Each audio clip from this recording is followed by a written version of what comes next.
Greetings and salutations, fellow astronauts and cosmonauts. I am Eric J. Chucky, joined as always by the boy. Duh.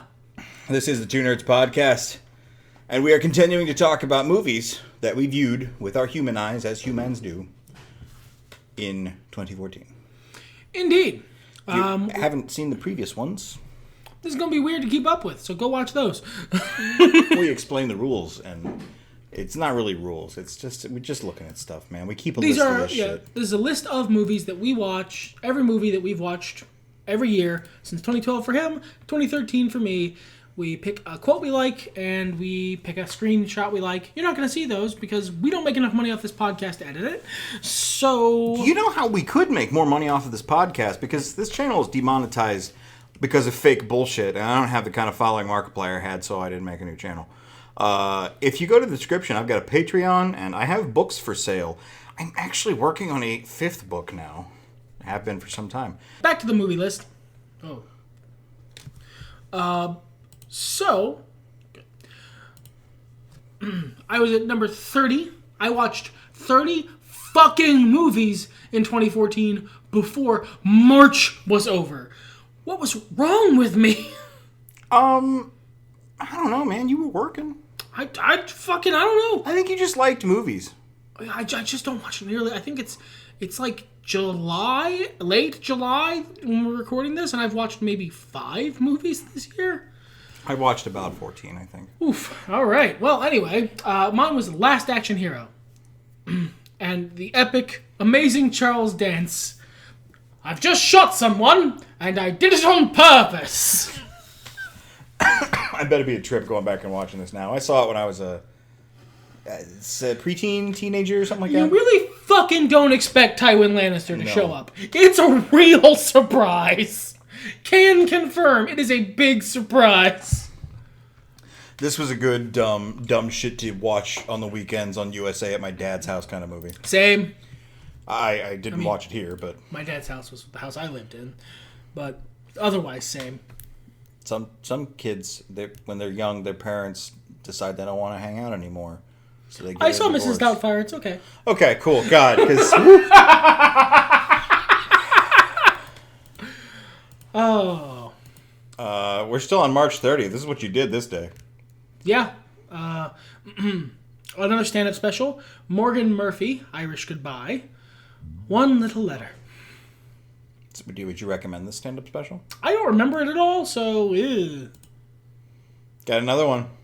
This one was from April 6th. Oh, this is when he came out with more jokes. Yeah, this was Ron Light, a little unprofessional, a.k.a. Ron Light. I have, in fact, been contractually forced to make another set of jokes. I had a wet Jolly Rancher stuck in my armpit. Sour apple. I might have to watch this. I never did, and I like Ron White. It's Ron Light, but more jokes. Yeah. I'm playing a little catch-up here. I watched Look Who's Talking. Now, how am I going to get that in my mouth? You can take whatever context with that you want. I haven't seen that many times. I've seen Look Who's Talking 2 a lot more. Yeah, it was more popular on, like, cable. It's okay. It's cheesy, but it's cute. I mean, it was an hour and a half. Cheesy 80s comedy. Yeah, of course it's fine. That's why we watched Captain America earlier in the year. Because to catch up to Captain America the Winter Soldier. Nice. I'm scared. Okay. My quote was, where did Captain America learn to steal a car? Nazi Germany. And we're borrowing. Get your feet off the dash. I chose the perennial on your left. Don't say it. Don't you say it. My picture included Batroc Zeliper because what a fun cameo. Yeah. This is not my favorite among the Marvel movies at present. We're rewatching them, so maybe it'll change. It is one of my favorite Marvel movies. It's very well received, and I just think there's a couple of really slow, boring parts. But that might be the person who I am that doesn't give a shit about Jack Reacher. Whereas I find those parts to be very good introspective moments in an otherwise tense political action thriller, where one of the people in it is Captain America for some reason. But yeah, I'm sure we'll talk about this more at length either later this year or next year. So. Yep. Oh yeah, definitely. Then I watched Iron Man again. I didn't realize I'd seen this movie twice. They say the best weapon is the one you never have to fire. I respectfully disagree. I prefer the weapon you only have to fire once. That's how Dad did it, and that's how America does it, and it's worked out pretty well so far. We already talked about Iron Man, and we just watched it recently, and it's pretty good. The beginning was way different, longer than I remember. It's weird. It's aged well, I'll preface that, but it is weirdly of its time. It is. Yeah. Then we watched another documentary. This was kind of a year for documentaries. This one was called Jesus Camp. And I feel like maybe we shouldn't go too deep into our impressions of Jesus Camp to keep this podcast friendly to certain groups. I chose. My mom doesn't want me to watch them because they're witchcraft, but I just watch them with my dad's. So, my quote's a little deeper. So let me go ahead and preface, especially for those of you who may have or have not seen the movie Jesus Camp but know what it's about. It's about a sect of Christianity that does untoward things to children. No, not that sect, but they're also bad. The quote I have here, accompanied by a picture of children doing the Christian rock song "Raise Your Hands Up and Close Your Eyes" move, The double Heil, to a cardboard cutout of George W. Bush, who I think is a fun gentleman, who is being narrated at by budget Linda McMahon. Yeah. The quote I have is, "It's no wonder, with that kind of intense training and disciplining, that those young people are ready to kill themselves for the cause of Islam. I want to see young people who are as committed to the cause of Jesus Christ as the young people who are the cause of Islam. I want to see them as radically laying down their lives for the gospel as they are over in Pakistan and Israel and Palestine and all those different places, because we have the truth." This movie scared the hell out of me. Well, it should.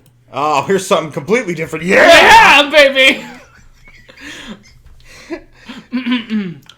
Double Dragon from 1994.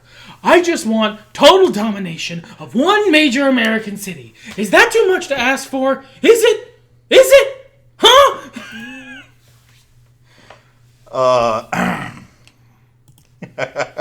This thing will kill me, perhaps, but I consider you like a son, Abobo. And like a son, I can always have another. Both are lines from fucking Kogashuko, the best character in this movie. I saw this movie when it came out. I saw this movie in theaters. And I loved it then, and I love it now. And, it's so stupid, fun, cheesy action. We always talk about, the boy likes his Jason Statham movies. This is me. This is the dumb shit I love. This is a fucking amazing movie. I saw it so many times as a kid. It was on some network I had access to. I don't remember which one. But and this is, to be clear, I never played Double Dragon the video game. And I, as a child, did not know this movie was based on a video game. And I just thought it was a weird, cool movie about color-coded ninjas, and I fucking loved it. Before y'all get upset and tell me it's nothing like the video game, yes, it is. More than you think. Oh. It's fun as fuck, whatever you have to say. Speaking of... Yeah, baby. 36th movie I watched in 2014, Parker, 2013. A Jason Statham movie. How do you sleep at night? I don't drink coffee after 7. I think the answers to the how do you sleep at night question have been the best part of the how do you sleep at night question. Oh yeah, clearly. It's clearly a setup for a pithy response. The classic Simpsons one, on the pile of money surrounded by many beautiful women. This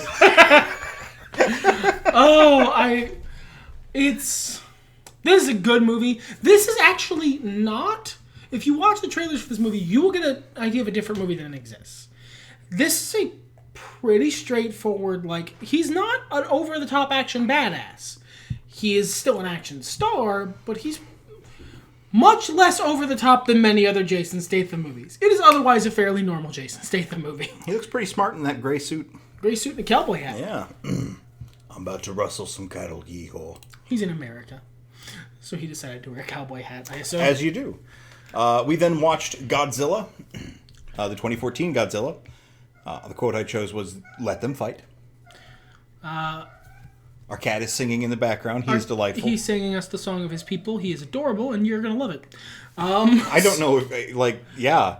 Not because we told you to, just because it's facts. This wasn't like a demand. This was just an acknowledgement of he's making an adorable trilling noise. They will love it. He's delightful. He just wanders around and sings. It's not like he wants something or he's upset. No, he just likes to sing the song of his people. Loves his own voice. I also watched Godzilla. I chose roaring noises. I really liked the 2014 Godzilla. Same, it rocked. It did. People complained there were too many human characters. You didn't watch the Godzilla movies. Same fucking thing with Transformers. Y'all didn't watch Transformers. Like, you don't know what the hell you're talking about. Sorry. It's the same thing with Freddy Krueger. Yeah. Like, going back and watching the first couple... He's way fucking scarier than you remember. Way fucking scary. So when they did the remake and he wasn't like, "Video games, bitch," everyone was like, "That's not Freddy Krueger." And I'm like, "Yeah, it is. It's Freddy from everything before, like the fifth fucking Nightmare on Elm Street movie." There's a lot of human characters, and it's a very human-centric movie. Like the vast majority of the original Godzilla movies. Yeah. But whatever, man. Bitch that it's not up to code or whatever. I don't give a shit. It's great. Fuck you. We both separately watched the short film Johnny Express. Your quote? Well done. Take off. And mine was mission complete, which I believe was text. This is a funny little short film. Think of it like more optimistic sci-fi short films. Norman Reedus and the Funky Fetus. What is that actually called? Yeah, you think so? Death Stranding? Well, yeah, it's about a delivery guy in a weird sci-fi setting. I guess. Oh, hell yeah. I did not watch that movie. Did you not? July 27th? No, I literally don't think I've ever seen this movie. You have never seen Hook? I've never seen Hook. I've seen parts of Hook. I've seen Rufio. I've seen the Rufio chant. But I have never seen Hook. I am so sorry. I have failed you as a friend. Dude, we have got to watch Hook. Like, I'm relatively certain, or I don't remember it, one of the two. It's fun and stupid and whimsical, and Hook himself is amazing, fantastic characterization. Is that Dustin Hoffman? Yeah, he's really good. And Smee... Anyway, I of course chose the Rufio chant for 1991's Hook. And have learned something that will continue. I will carry with me until the end of time. You're in July. I rewatched the Ninja Turtles original movie in 1990. You are here because the outside world rejects you. This is your family. I am your father. I maintain that is one of the best villain speeches of all time. I maintain, yes, also. Like, it is an otherwise fairly fun, goofy kids comedy. The Shredder's villain speech to the Foot Clan is one of the best villain speeches of all time. Unironically. I liked the fact that there was a little bit... It was Ninja Turtles, is the best way to put it. Like, because outside of the original black and white comic series, the vibe Ninja Turtles gives off is a little dark and a little funny. It's funnier than Batman the Animated Series, like goofier, but also not quite as dark. It's a really great mash of culture, especially culture of that time. And the first movie pulls off that dichotomy the best until the Platinum Dunes movies. I think they did a really good job of that too. I think... Nope, I'm still catching up to you. You went for a while without movies. I did. This was the beginning of the great gap. Watched I guess you could call it a short film. It was also kind of a music video called Blonde Super Freak Steals the Magic Brain. The quote from which I took was, don't look at me. That goo is the magic brain. I figured. Is that Miley Cyrus? Yes. Okay. I really like Miley Cyrus when she's honest about her crippling pill addictions and stuff. Well, that's because art that comes from a place of truth and honesty often rings more in someone. Yeah, I really like it. This film was weird, but she was in it, and I just kind of wanted to see it. Oh yeah. Oh wow, we both watched. No. This is this brings out this yeah. is. So, I've actually seen this movie more times than I thought I have. Fun story. We're gonna come across this in a later list, and I will watch it again because I had forgot I watched it. It is not one of Jason Statham's finer hours. It's called Homefront. I'm a little lost. Well, let's get you found. The quote I chose was, "I warned him twice." I assume Jason Statham said it. It might have been Wrong. another guy. It was his kid. Oh, it was a kid. So, I fucking don't remember. I remember problems I had with this film. the context for that line is his daughter gets into a fight at school and beats the shit out of a bully, and she says, "I warned him twice," and then Jason Statham goes, "All right, fair," and is just fine with it. Does he not say that like later in the film when No. he's getting revenge? I don't think so. Okay. I've seen it twice, so I should probably know. Yeah. Again, not one of his finer hours. They can't all be winners. No. Although, Is that, to be Clancy fair, Brown there? Clancy Brown is Yeah. in that movie as no, I don't know if he's the bad guy. I think he's just the sheriff. Little weird for Clancy Brown to not secretly be the bad guy, actually. But it's a fine movie. It's a fine Jason Statham movie. He is grizzled so-and-so of mysterious past, trying to leave his past behind and be a normal guy. People come to start shit with him. He shits back harder. That's the whole plot. Shits back harder. I said it. I meant it. A fantastic name for an action movie. Starring Jason Statham. I said what I meant, and I meant what I said. This was the dawn of a very actually fun conversation you and I had about the nature of Stephen King's writing. Yeah, it was. I just hadn't experienced a lot of situations in my life where people were mean for no reason. Just utter, complete dickheads for literally only because they're dickheads. Like, I'd had bullies, lots of bullies in my youth, but they were bullies for, like, reasons, and I could tell, or you know. Like, they had shit going on at home, Yeah. or, like, they were trying to lash out about something that was bothering them. No, some people are just dickheads. I think specifically the thing that pissed me off was this lady was, like, trying to convince her boyfriend to beat up a guy to impress her. When that guy was clearly way more of a badass than her boyfriend and would clearly kill him. Yeah, and the guy hadn't really done anything. And wasn't that mad at her. No, Like, yeah. her boyfriend wasn't mad at Jason Statham. She was just pointlessly agitating because she's a mean person. And this brought up a conversation we had where you thought it was a flaw in Stephen King's writing that he had a lot of characters like that. Just pointless bullies who seem to exist to do nothing but antagonize the protagonist because they're just bad people. And then I got to tell you several personal stories from my real life about those people existing. I still submit that it's bad writing, and I'm sorry that your life had a bad writer. That's fair. But, like, you know... Like, you don't write a whole book and then just before the climax go, and then the main character got hit by a bus. I guess you never find out what happens at the end. Sometimes life's like that. Signed George R.R. Martin. You know what? Actually, fun story. When I was in high school, I wrote a very long for an assignment short story. Like there was a page count assignment. I remember this. And I wrote it. I wrote it all the way. I was actually kind of getting into the plot, and I was building up a mystery, and then I realized I reached my page count, so I just had the main character shot. Oh, I'm done. I reached my page count, and I'm not invested in this. And then a guy came up and shot me in the face, and that was the end. I got an A. You and M. Night Shyamalan, I guess. We watched a documentary called Tiny, a story about living small. God.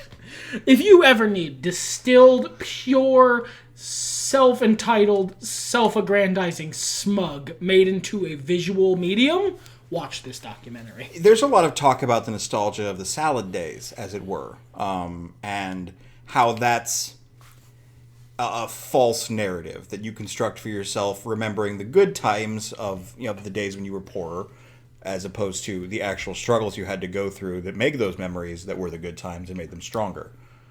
Like, I feel like the tiny house movement is a personification of that nonsense. It is. I don't use this phrase often on the podcast because this isn't the kind of vibe I like to have for the podcast, but the sheer unbridled fucking caucasity of this movie is unbelievable. It is so out of character for you to be the one of us that says that. Look, I calls him like I fucking sees him, my dude. I'm so proud of you right now. Lord, I did not like this. The quote I have was, "The best way to double your money is to fold it over and put it back in your pocket." Which is true. Yeah, I like that aphorism. I chose... Jesus fuck. You clearly hated this. I chose Tiny House. That is to say, someone said about a million times in the movie, Tiny House. I mentioned below, I chose that quote not only because they say it that many times, but they also say it with the utmost sincerity and seriousness, which is a bit ridiculous. It's like, one of the things I think about being an actor, I have done some acting myself, but mostly on an amateur level. And the thing about being an actor is sometimes you have to say weird shit really sincerely. And that blows my mind. Like, think about... You have to be able to say the line, and he's experiencing setbacks building his tiny house, without it coming across, as it just did when I said it, as incredibly condescending. And even like Disney Channel kind of, character shit, like, you gotta get the dibba-boofa later. Like, completely serious, especially physical acting. You're not just doing voiceovers. The fact that these random-ass motherfuckers are so invested in these little-ass fucking houses, and they're going, tiny house, yeah, tiny house. So seriously. Not even the voiceover guys. The people doing it. Just... Clearly genuinely believe in this as a way to improve the world. I'm going to voluntarily live in a shed. I'm a good person thereby. Whoever started this shit, that's a good swindle.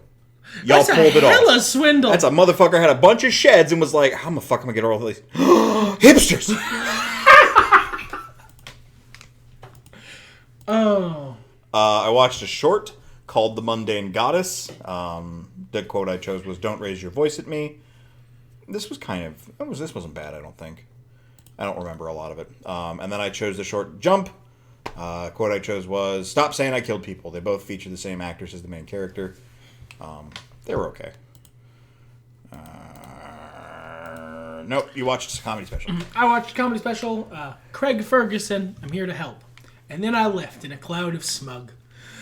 It's really funny. I remember this special. It's really funny. I think you might have showed me that bit. And then we watched the movie that, within the span of a year, topped Iron Man 3 as my favorite Marvel movie at that time. And was a seminal moment in the actual history of the podcast you're listening to right now. Yeah, because we have an in-podcast terminology for it. Yeah. This was Guardians of the Galaxy 2014. Nothing goes over my head. My reflexes are too fast. I would catch it. We're literally Guardians of the Galaxy and Guardians of the Galaxy right now. The quote I chose was, "Why would you let him lick you like that? Gross." A little behind the scenes, you can go back and listen to our podcast on Guardians of the Galaxy if you'd like to hear us quote every line from the movie. Yeah. That actually spawned a actual behind the scenes rule we try and follow when we do the podcast, which this entire series is in a direct violation of, which is do not Guardians of the Galaxy X, whatever it is we're talking about. What that means is do not just recite the fucking movie at people. Yeah, it's basically when we see a movie and we really liked it, especially when it was an hour podcast that we felt we had to fill an hour instead of the smaller half hour. We would end up saying, just literally repeating many of the cool lines. Or just going, "Oh man, remember that one time?" And that's not not to draw, shade to a shitty person, but that's the bum review, except genuinely. Yeah, and we try, and since this, we have tried to avoid that, because it's just not content I would want to listen to, or he would want to listen to, so we don't want to make it. Yeah. All joking aside, I don't feel that this is Guardians of the Galaxy and things. We certainly talk more in depth about a bunch of movies. We try, yeah. It's mostly a joke. Yeah. But yeah, this was a seminal moment in podcast history as well as world history and movie history. Guardians of the Galaxy 2014 represented a watershed moment for comic book movies because it was the moment that Marvel proved they could put any old bullshit on the screen and we'd show up. And the movie was good. That's why it worked. Yeah. Is because they made a really good movie out of, objectively, any old bullshit. Yeah. The next movie we watched was Guardians of the Galaxy. I've mentioned several times when we did this, I very rarely rewatch movies. I watched this movie 2 times in the span of a week. This is a really good fucking movie. The line I chose was, I wasn't listening, I was thinking of something else. And the line I chose was, we're just like Kevin Bacon. Oh man, speaking of, then we went to see the new Ninja Turtles movie, the 2014 one. Let's go with your line first, because mine's hard to pronounce. Best of luck, asshole. My line was, hey, Mikey, remember that thing you used to say when we were kids? You made me promise never to say that again. Never mind that. You got one more in the tank? This movie was fun as fuck. People shit on this movie because Michael Bay is tangentially related to it. Yeah, people shit on this movie because it's fun to shit on Michael Bay. No other reason. This is good. It was a fun movie. There's like a couple of fart jokes, but you know, that's kids' movies. It was a great interpretation of the Ninja Turtles. It had a Splinter fight scene. A good one. It had a good Splinter fight scene. I ain't going to try to pronounce it. I'm sorry, I can't. That middle word. It is the Japanese for Tonight I Dine on Turtle Soup. Which is good. I like this a lot. I saw it again not too long ago. Did we both watch that? No, but you caught up on the Mundane Goddess. I did indeed. The Mundane Goddess. Right now. Okay. Oh, God. Fucking yes! Yeah. And we picked the same words again. Oh, did we? Yes! Fantastic. Best line in the movie. A picture's worth 1,000 words. Words are worth 1,000 words, too. That's what I did, too. I really like this film. I love Patrick Wilson. He's one of my favorite actors. This is a very fun adaptation of some sketchy people doing bullshit. Is this one of the ones that's based on a thing? No, that's the other one. That's The Conjuring. We did that on the last podcast. Yeah. This is just a fun-ass horror movie. With a really, unexpected delivery of the ending. This is, however, the one that spawned the joke about the Insidious violins. Yes. Wherein half the scares in the movie are just the entire string section of an orchestra sneaking up behind you and then trying their best to kill your soul all at once. I enjoyed it. I thought it was really suspenseful and creepy. So it was a good movie. I love good ghost stories. Then I watched The Octagon. Oh, God. It's a Chuck Norris movie from 1980. The quote I chose was, "Oh my God, ninja." Fucking. This was not a good movie. I did not have the best time watching it. But, The Octagon. But look at that villain there. He's got a cool, red. Oh, he's got a good look, but he's in the Octagon. So. She feels about the Octagon. I cannot express to you how much I love the picture I chose for this. The next movie we both watched was Insidious Chapter 2. The picture I chose is actually a very popular screenshot for the movie, so you can probably Google it.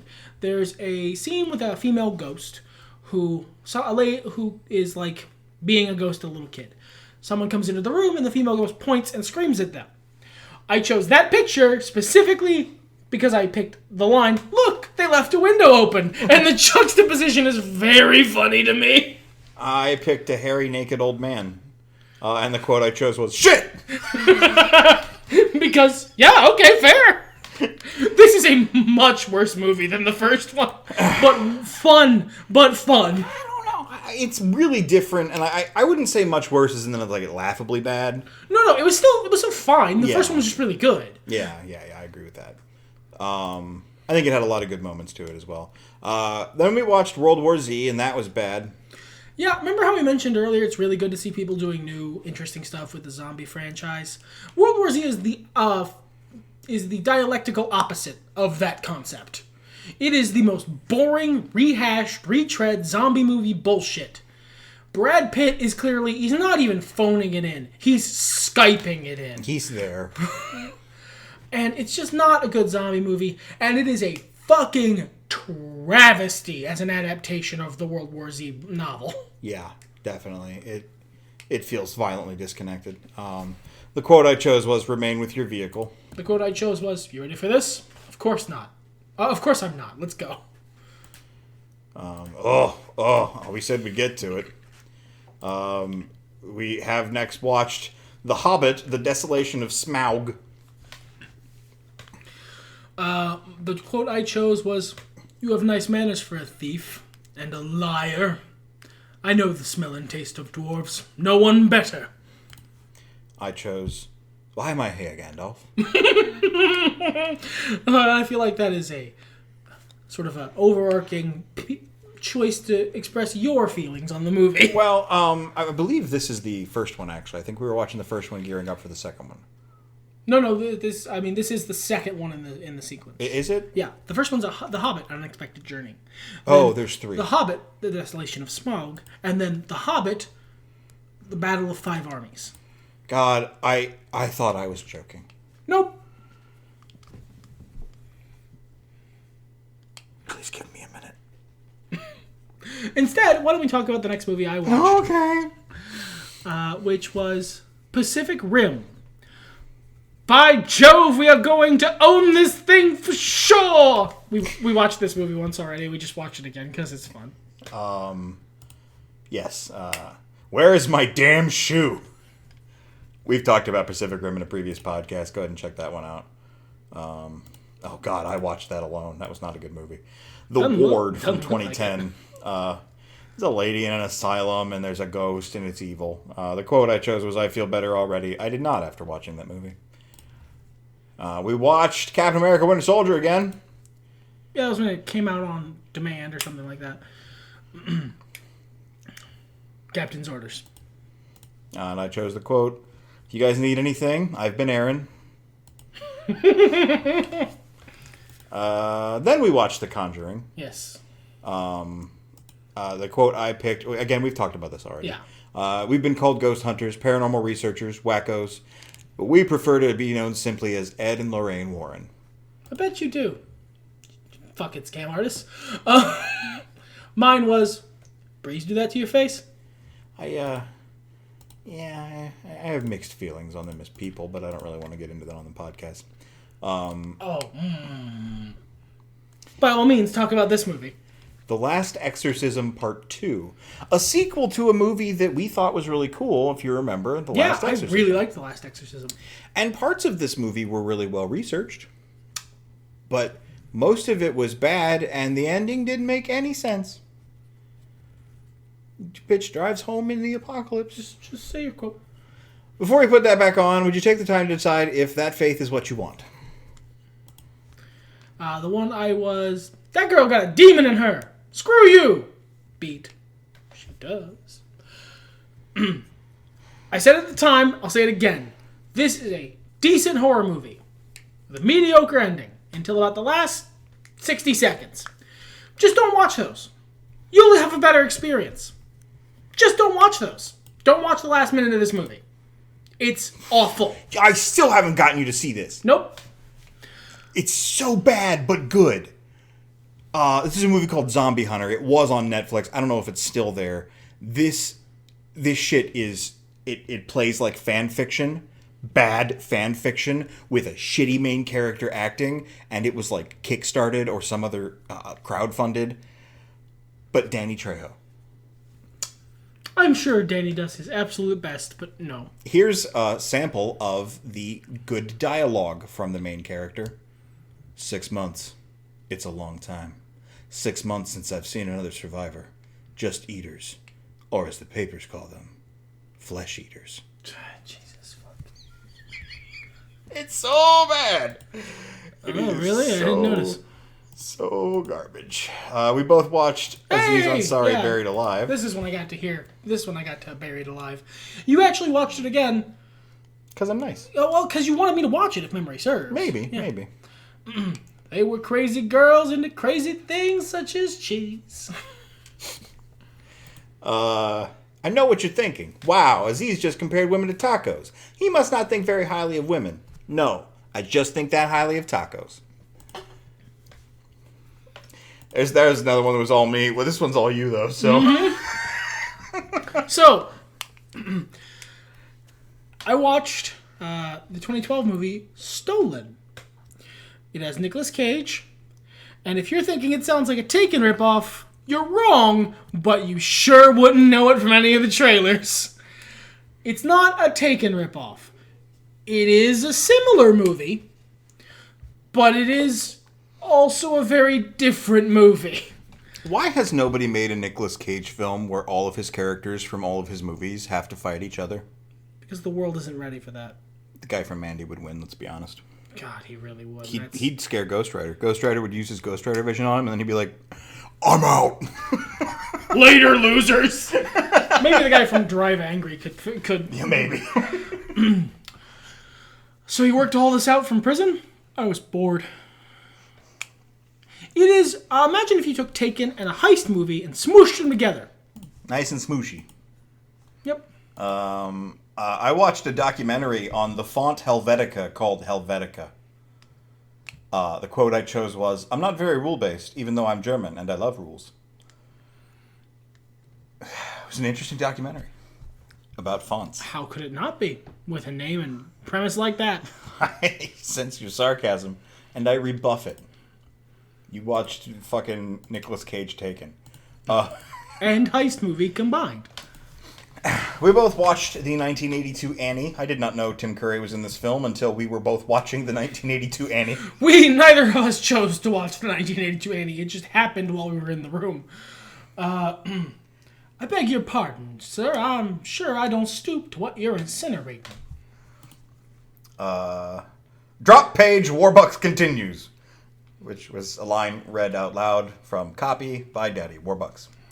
I liked this movie, actually. It wasn't as bad as I thought it was going to be.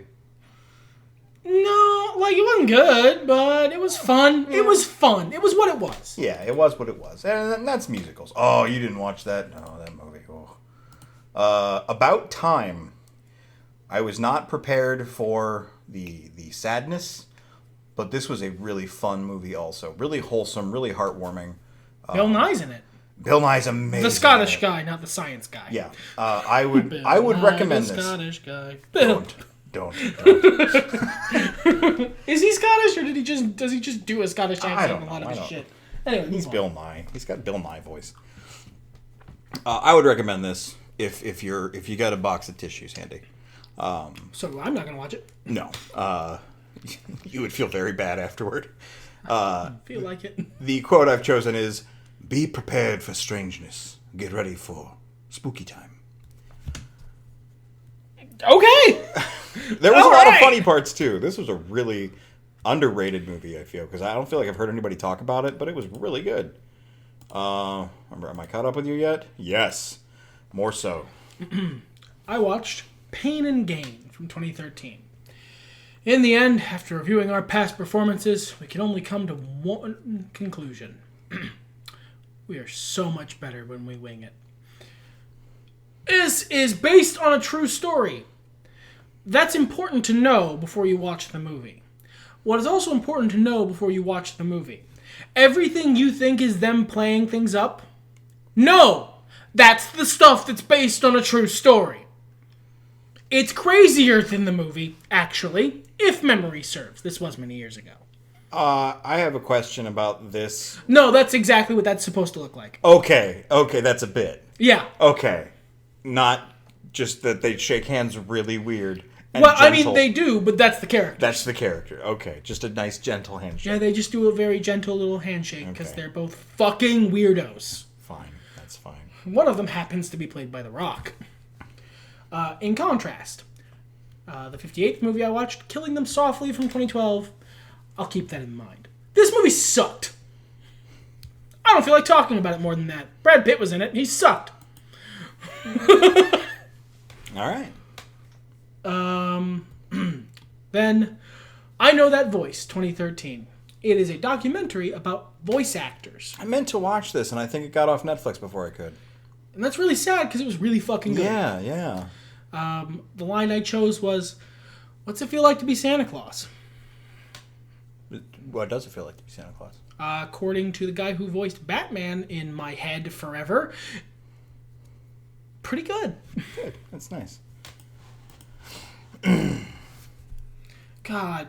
Did you watch this again? No, I never watched this. This is just the only time I've seen this. Oh, that was a different thing we watched. Yeah.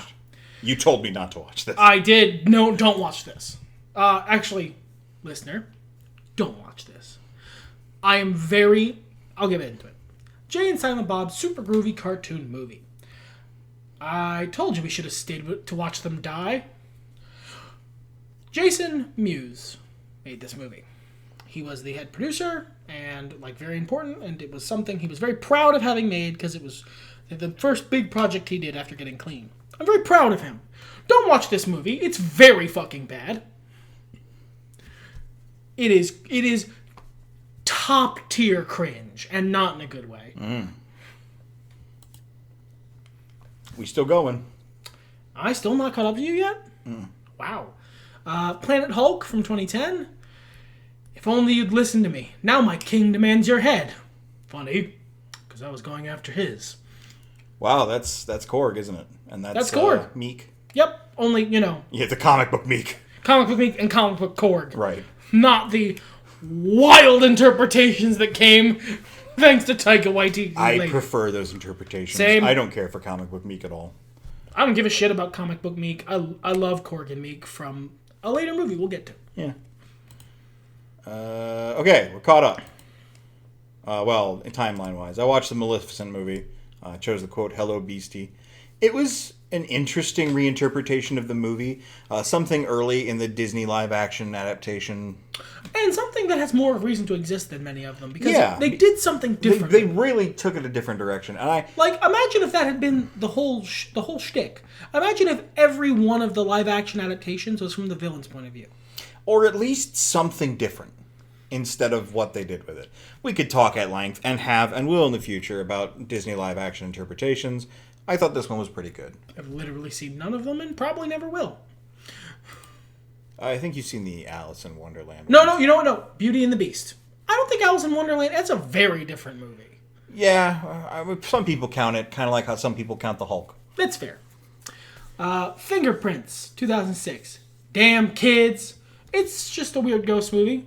I watched it with my family. It was fine. Just a weird ghost. Not even a horror movie. Wasn't really scary. Just sort of like a ghost movie. Like, a ghost is there. Yeah. No, I'm fine. Oh. It was intended to be scary. No. Oh, okay. Hey! And then I watched Homefront again.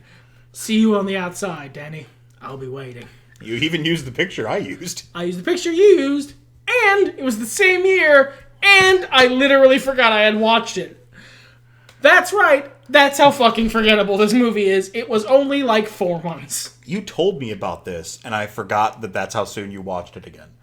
Yeah, I was halfway through watching it because I was visiting relatives, and we went to a video rental place, and we wanted to rent some stuff none of us had seen before, just to watch some movies, hang out, and they picked this one and asked, "Have you seen this?" And I said, very confidently, "No, I don't think I have." Oof. So you did. Oh yeah, it was a big movie night. That's right. Yeah, this was the last of the movies of the movie night for a reason. Dark Tourist, 2012. They think we're going through their desks after they leave for the night, and they're right. We are. Man plays a security guard and a serial killer who murders transsexuals. This is a very fucked up movie to watch with your relatives without knowing what it is you're getting into. I think I have memories, very, very, very dim memories, so it might not have been this movie, but I think I've seen part of Eraserhead when I was 6. And then the person babysitting realized that we were seeing and went, "Oh God, no!" and came in and put on some cartoon about ducks. This is halfway through the movie when he is in the middle of killing, I think, his 4th trans prostitute. Everyone in the room is real uncomfortable, but no one wants to be the first one to turn the movie off. It's weirdly it's the movie's weirdly on his side about it, and I don't like that. Oh, I was just about to ask, remove from he's the the villain protagonist. He's a villain, right? But it's very sympathetic framing for what's going on. A thing this guy's totally evil, but he's pretty cool, right? I mean, Is it that kind of vibe? I mean, almost, and I did not. Very awkward. Some people. Well, let's change into something happy. Guess what we watched in theaters again? Yeah, because was it still in theaters? It was still in fucking theaters. Jeez. In November of 2014, we watched Guardians of the Galaxy again. Well, now I'm standing. Happy, we're all standing now. Bunch of jackasses standing in a circle. This, oh God, the thing you wrote underneath. I picked a picture of Dave Bautista's Drax holding up his arms and cheering in joy of the the terrifying space journey they're on. FYI, this picture perfectly encapsulates how this movie makes me feel. This movie's a fucking joy to watch. The quote I chose was, "Oobly babaloobalooby, oobly balabalo, oobly babalababalabo, oobly balabaloobaloo." Oh. That was your last movie for the year, my guy. Yeah, in all of December, I didn't watch anything. How about those apples? December 17th, for the first time in my life, I watched Big Trouble in Little China. We take what we want and leave the rest, just like your salad bar. I liked it. I have a little review here. Let me read my thoughts. Oh yeah, the last 30 minutes of this movie parallel the last few chapters of my second book. Hilarious. I don't know, it was a good film. It could have dragged for a little bit, but then once it got going... It's a product of its time. Yeah.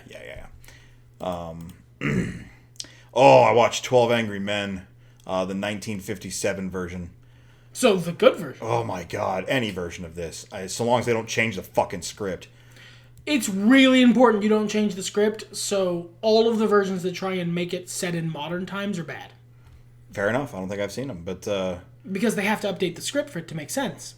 Because people don't talk like that in 2003. I guess. Yeah. Don't fucking change a word of this script. Make it a period piece, set it then, good shit. The quote I chose was, "You lousy bunch of bleeding hearts. You're not going to intimidate me. I'm entitled to my opinion. Rotten kids. You work your life out." I read this around the table when I was in high school. In English class. I played the guy from Eastern Europe. And it left an impression on me then. And still does to this day, man. I think if more people watch this movie. I think if more people watch this movie and actually listened to the movie. Yeah, of course, yeah. I mean, you can't just casually view it while you're playing, Halo or something. But I don't even mean that. I mean a lot of people who have watched this movie, who I've, talked to them about, seem to let the movie just sort of roll over them like water. Yeah. It's a very well-written movie. Take some time. Think about it. I think that's a benefit I had of sitting there reading it along with everybody saying the lines, And I tried to give it that same attention when I saw it here in 2014. But amazing performances throughout this 1957 version. If you can find it. And that was your last movie of the year. That was it. I didn't watch Christmas Story that year. So that is part 2 of this nonsense. We went on a little longer than part 1, but we did manage to not make it a 3-parter. Yeah, pretty happy about that. We don't have to worry about the battle of 5 fucking armies. Oh no, that's next year's problem. Oh my God. We'll talk about it then. Until then, everything's better when nerds talk about it. Fuck it.